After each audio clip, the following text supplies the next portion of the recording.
श्री गणेशाय नमः। जय माता दी। ओम नमः शिवाय।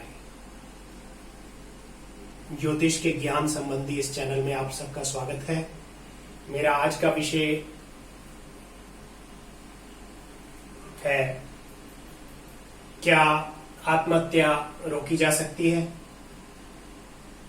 यह विषय बहुत गंभीर विषय है और इस विषय की आवश्यकता इसलिए बहुत ज्यादा है क्योंकि हमारे देश में यह समस्या हमारे देश में और विदेशों में बहुत ज्यादा बढ़ रही है। और डिप्रेशन जब हम किसी भी कारणवश, वैसे तो हम सभी किसी न किसी कारण से जीवन में दुख भोगते हैं, लेकिन कई बार हम लोग इससे आसानी से उभर जाते हैं। लेकिन कुछ लोग ये कह सकते हैं कि उनके समस्याएं जो है उन पर हावी हो जाती हैं, वो लोग उससे बाहर नहीं निकल पाते। और उसके अलावा जो बाहर क्या हो रहा है उनके जहन में वो चीज नहीं आती, सिर्फ यही निरंतर उनकी जो समस्या है उसी के बारे में सोच सोच कर डिप्रेशन की स्थिति बन जाती है। जब यह डिप्रेशन की स्थिति बहुत गंभीर हो जाती है और इसका कोई हल नहीं निकलता, तो व्यक्ति कई बार अत्यधिक परेशान होकर गंभीर स्टेप ले लेता है, ऐसा कदम उठा लेता है कि सुसाइड, आत्महत्या की कोशिश भी कर लेता है। इसीलिए क्योंकि ये हम अक्सर देख रहे हैं कि ये समस्या इतनी बढ़ती जा रही है, इसलिए ये टॉपिक लेना भी मुझे लगा कि बहुत जरूरी है। और इसको जो है ये सत्य घटना है और ये मेरे समय की लाइव प्रेडिक्शन है जो मैंने दी थी। मैं आप जब ये सारा सुनेंगे तो आपको अच्छे तरीके से समझ आएगी। यह मैं भारतीय विद्या भवन में ज्योतिष पढ़ रहा था। ये कोई 14 साल पहले की बात है। उस समय मैं रिसर्च का स्टूडेंट था, भारतीय विद्या भवन में ज्योतिष आचार्य कर चुका था और मेरा ज्योतिष के प्रति पैशन रहा है बहुत ज्यादा। और हमेशा मतलब जीवन में ये रहा कि कोई भी, मुझे लगता था कि किसी को भी मदद की जरूरत है तो अगर वो नहीं भी कह रहा तो उसको जाके उसकी मदद की जाए। ऐसे ही जब हम कॉलेज में पढ़ रहे थे तो हमारे इंस्टीट्यूट में बीच में लंच ब्रेक होता था और लंच ब्रेक के समय ज्यादातर स्टूडेंट्स जो हैं वो कैंटीन में आ जाते थे और स्नैक्स, टी वगैरह हम लोग लेते थे सब। तो जब हम वहां पे होते थे तो ज्यादातर, क्योंकि ज्योतिष के ही सारे स्टूडेंट्स थे, तो आपस में डिस्कशन चलता था। स्टूडेंट्स जो एक दूसरे को जानते थे ज्यादातर, वो आपस में या एक ही क्लास के स्टूडेंट्स इकट्ठे होकर वो डिस्कशन करने लग जाते थे। लोग अपना बर्थ चार्ट दिखाने लग जाते थे। तो ऐसा अक्सर रूटीन में चलता था। एक बार की बात है, मैं बैठा हुआ था, स्नैक्स ले रहा था और मेरे साथ की टेबल पर ही कुछ जूनियर क्लास के स्टूडेंट थे, ज्योतिष पढ़ रहे थे। वो डिस्कशन कर रहे थे। कोई उनमें से एक लड़की थी जो अपना बर्थ चार्ट उसने बनाया और वो उसको दिखा रही थी बाकी स्टूडेंट्स को कि आपको क्या लग रहा है, ये क्या होगा।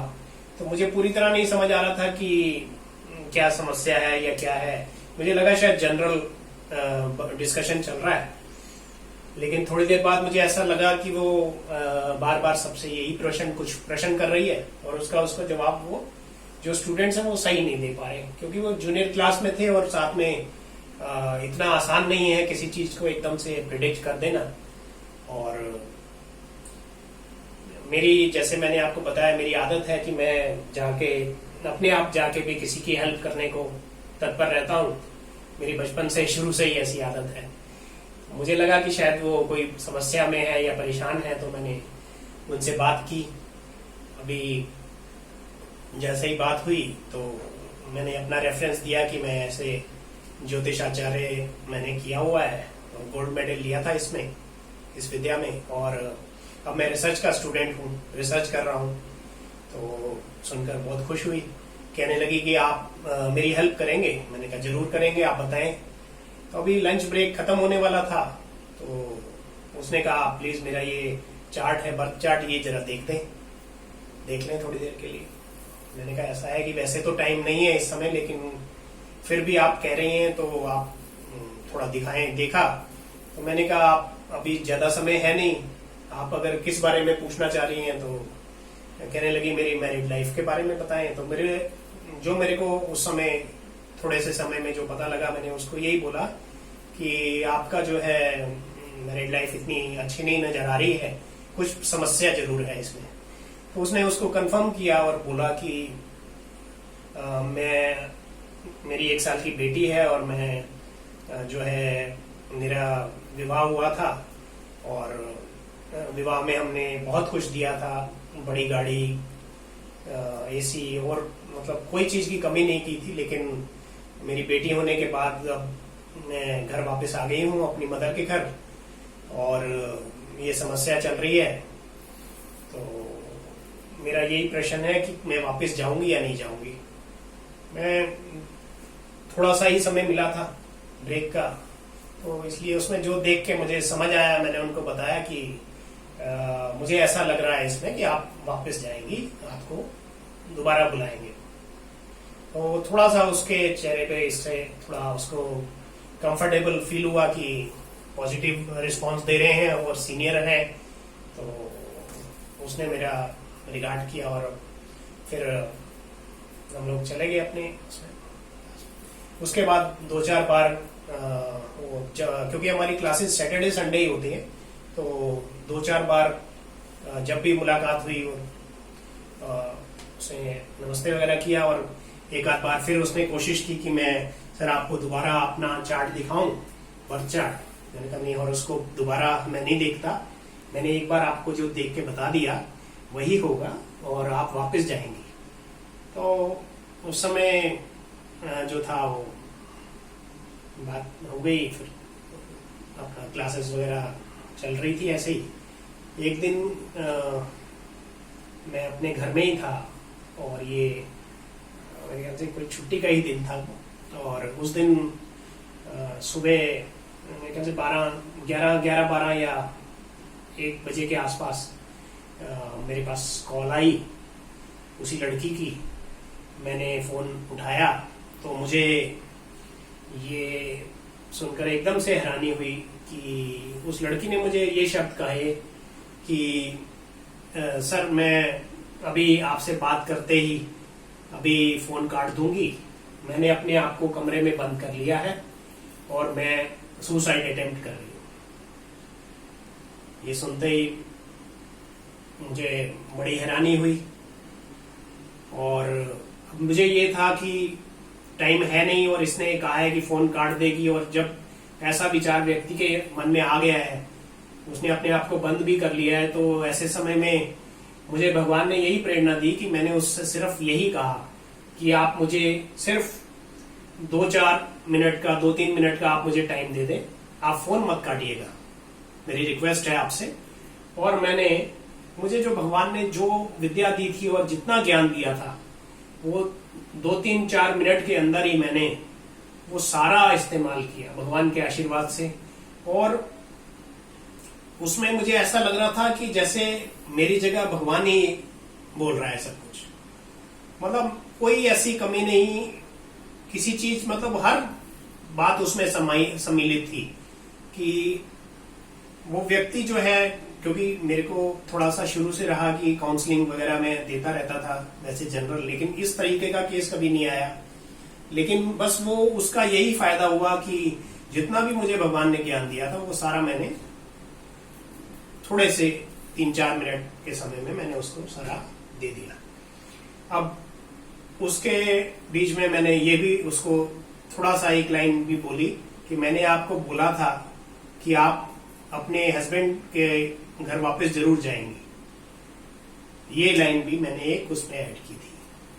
अब उसके बाद में कोई जैसे ही हमारी बात हुई एकदम से उसने फोन काट दिया। मैंने फोन दोबारा मिलाने की कोशिश की। जब भी मैं फोन मिलाता था तो उसके बाद में वो फोन स्विच ऑफ आता था। अब ऐसी बात अचानक से हो गई और मैं घर ही था। मैंने अपने घर में सबसे ये बात डिस्कस की कि ऐसा हुआ है और उस लड़की का फोन आया है अभी, और वो कह रही है कि मैं जो है सुसाइड अटेम्प्ट करूंगी, अभी कर रही हूँ, मैंने कमरा बंद कर लिया है, मेरे मन में है कि मैं आपको बता दूं। तो ऐसी स्थिति जब मैंने बोली तो घर में सबका यही ख्याल आया कि भाई आपको आखिरी कॉल आई है, लास्ट कॉल आपसे बात हुई है, तो अगर कुछ मिसहैपनिंग हो जाती है तो आप जो है फंस जाओगे। मतलब ऐसा हर आदमी के मन में ख्याल आ जाता है। मुझे भी थोड़ा बहुत आया, लेकिन उससे ज्यादा मुझे चिंता इस बात की थी कि किसी की जान ऐसे नहीं जानी चाहिए। और मैंने 2-4 बार उससे जब भी मिला था, मैंने जरूरी नहीं, मतलब बहुत समय नहीं, थोड़ा सा समय लगाकर जरूर उसको समझाया जरूर था, ये मुझे ध्यान आता है। तो अब ऐसी स्थिति अचानक से बन गई, अपनी मदर के यहाँ पे ऐसा उसने किया, और ना मेरे पास उनका कोई एड्रेस या कोई कांटेक्ट और नंबर था नहीं। तो लेकिन मुझे सिर्फ यही एक मन में था कि ये क्या हो गया कि जो है मतलब जो मेरे सामने जो रहा है और ऐसा व्यक्ति एकदम से ऐसा कर रहा है, तो इससे बड़ा दुख क्या हो सकता है। मैंने बड़ी मुश्किल से अपने को संभाला कि भाई मैंने जो बोला उसको समझाया, अगर उसने सुन लिया है तो मेरे को एक ये अंदर से आत्मविश्वास था कि ये जो है बच जाएगी। लेकिन फिर भी फोन भी बंद हो गया और कोई संपर्क भी नहीं हो रहा, और क्या किया जा सकता था। तो मैं उसके बाद में नेक्स्ट सैटरडे संडे मैं कॉलेज गया, और इंस्टीट्यूट में जब हम गए तो वहां पे देखा अचानक वो मेरे सामने आ गई लड़की। तो देख के मैंने भगवान का शुक्रिया अदा किया सबसे पहले तो, कि ये तो बहुत बड़ी बात हुई कि ये बच गई है। और जो भगवान ने जो प्रेरणा दी थी, जो काउंसलिंग जो भी मैं 2-3 मिनट में इसको दे पाया हूँ, उसका इतना असर हो गया तो इससे बढ़ के कोई बात ही नहीं है। और मेरी विद्या है उसके अनुसार, जैसे मैंने पहले भी इसको बोला था, तो मैंने एक बार उसको फिर सांत्वना दी कि मैंने आपको कहा था कि आप अपने घर वापस जरूर जाएंगी अपने हस्बैंड के, तो आप उस बात पे रहें, जो मैंने कहा है वो जरूर होगा। तो ये मेरी पढ़ाई है, ये मैंने आपको वैसे नहीं, आपको सांत्वना देने के लिए नहीं दिया, ये मेरी पढ़ाई कह रही है। उसको विश्वास हुआ। उसके बाद में जो है एक दिन, इनके थोड़े दिन बाद ही एग्जाम्स आ गए, और रिसर्च में हमारे तो एग्जाम्स नहीं होते। तो ये ज्योतिष अलंकार कर रही थी, शायद फर्स्ट ईयर में थी उस टाइम पे। तो अचानक से पेपर शुरू होने से 5 मिनट पहले फोन आया, सर आप कहाँ पे हैं? मैंने कहा मैं फर्स्ट फ्लोर पे हूँ क्लास में। तो सर आप 2 मिनट के लिए सामने बालकनी में नीचे आ जाएं, अपने वहाँ बालकनी में, मैं आपको देखना चाहती हूँ। ठीक है। और उसके बाद मैं जैसे ही बालकनी में आया तो उसका एग्जाम था, तो उसने बस मुझे देख के नमस्कार किया और चली गई। मैं अपनी क्लास अपना रिसर्च में आ गए। उसके बाद में जो था, काफी टाइम के बाद में, क्योंकि एग्जाम के बाद में मेरे ख्याल से शायद छुट्टियां हो जाती हैं हमारे वहाँ, तो कोई कम्युनिकेशन नहीं हुई। अचानक से थोड़े समय के बाद में मुझे इसका फोन आया कि मैं अब नाम नहीं लूंगा उसका, कि सर मैं बोल रही हूँ, और जो है आप मैं अपने हस्बैंड के घर आ गई हूँ। तो थोड़ा खुश नजर आ रही थी। तो मैंने कहा बहुत खुशी की बात है, और मैंने तो आपको पहले ही कहा था कि आप अपने घर वापस जरूर जाएंगी। तो फिर उसने ये कहा कि आपको सर ये नहीं पूछना, आपने पूछा नहीं कि मैं घर कैसे आई। तो मैंने कहा आप बताएं। तो उन्होंने बताया कि ऐसे मेरे हस्बैंड जो हैं वो पॉलिटिक्स में हैं, और एक जो आज की हमारी सबसे बड़ी नेशनल पार्टी है उनकी तरफ से इनको टिकट जो है इलेक्शन में लड़ने के लिए टिकट दिया जा रहा था। तो ये सबसे आगे थे। लेकिन एक जगह प्रॉब्लम ये आ गई थी कि उनको ये कहा कि आपकी जो मैरिड लाइफ है, आपकी फैमिली जो है, वो तो कुछ प्रॉब्लम्स चल रही हैं, इसलिए हम आपको टिकट नहीं दे सकते। तो उनके हस्बैंड ने कहा कि नहीं, ऐसा कुछ नहीं है। तो फिर वो जो था, उन्होंने मेरे को फोन किया और मुझे लेने आ गए, और मैं आज अपने घर में हूँ। 1 साल की मेरी बेटी है, और आपका बहुत बहुत धन्यवाद। और मैं एक प्रश्न आपसे पूछना चाह रही हूँ। वैसे तो मैंने कभी जीवन में फोन पे प्रेडिक्शंस नहीं दी थी। उस समय में, क्योंकि स्टार्टिंग काफी साल हो गए इस बात को, तब कुछ जो था, मेरी बाहर भी, इंडिया से बाहर से भी कॉल्स आती थी, तो मैं ऑनलाइन भी प्रेडिक्शंस देता था उस समय। तो उस टाइम में मैंने उनसे कहा कि बताएं क्या पूछना है।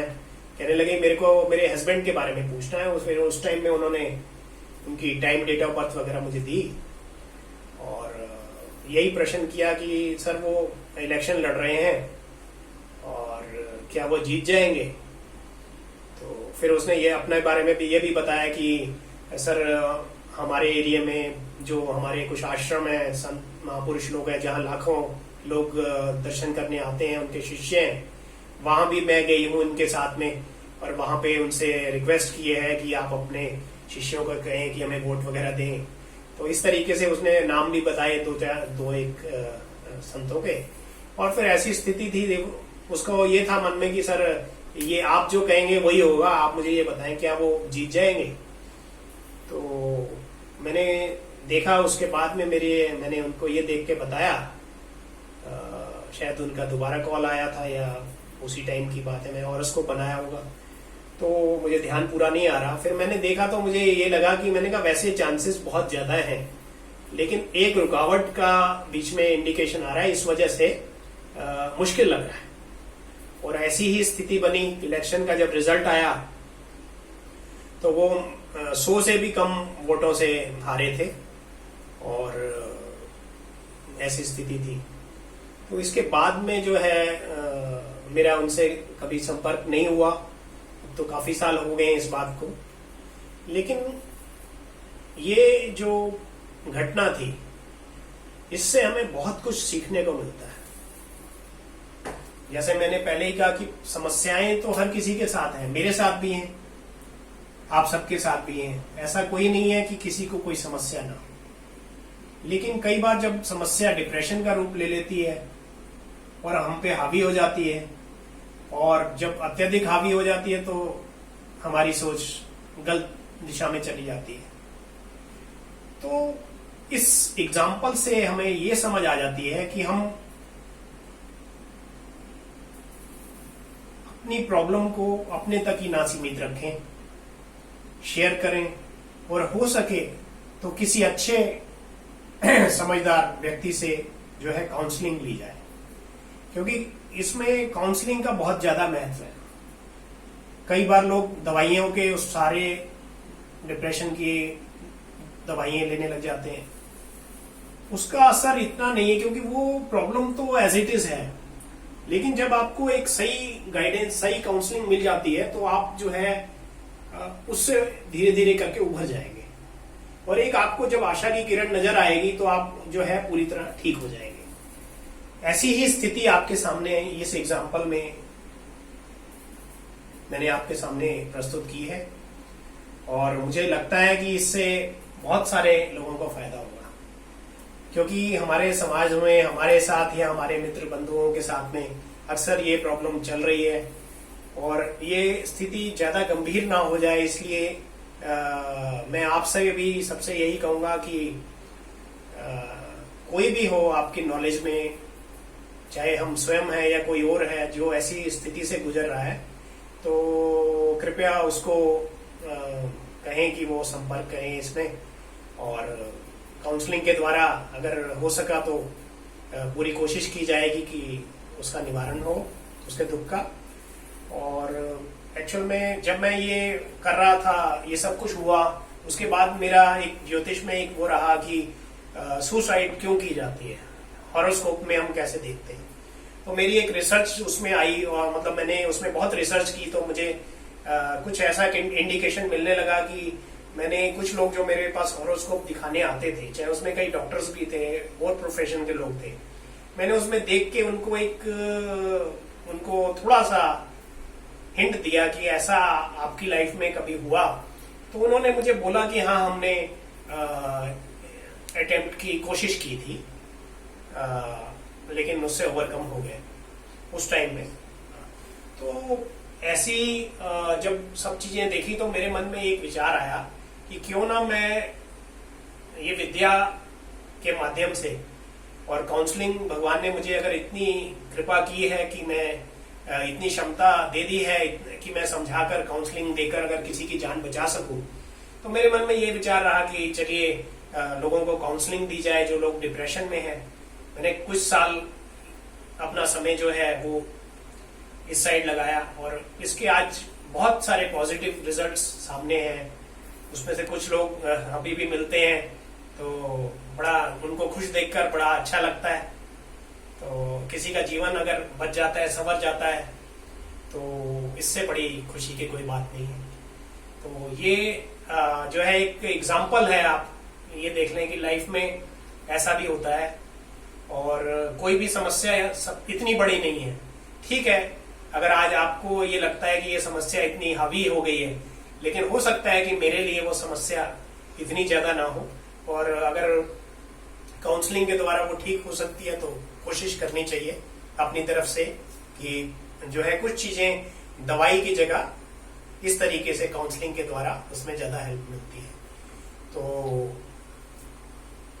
आपसे उम्मीद करूंगा कि आपको इससे कुछ ना कुछ तो अवश्य ज्ञान मिला होगा। और दूसरा मैं यही कहूंगा कि आप अपने प्रश्न जो हैं वो कमेंट बॉक्स में लिख कर दें। आपको जो भी कुछ पूछना है, जो आपको लग रहा है जीवन में समस्याएं चल रही हैं, और उसका कोशिश करेंगे कि ज्योतिष माध्यम से कारण और निवारण किया जाए। और आप सबने अगर जो है चैनल को सब्सक्राइब किया है तो आपसे ये कहूंगा कि एक बेल आइकन कहते हैं कि जरूर दबाना चाहिए, ताकि जो हमारे लेटेस्ट वीडियो है मेरे वो आपको अपने आप मिल जाया करें। यह वीडियो देखने के लिए और सुनने के लिए आपका बहुत बहुत धन्यवाद। जय माता दी।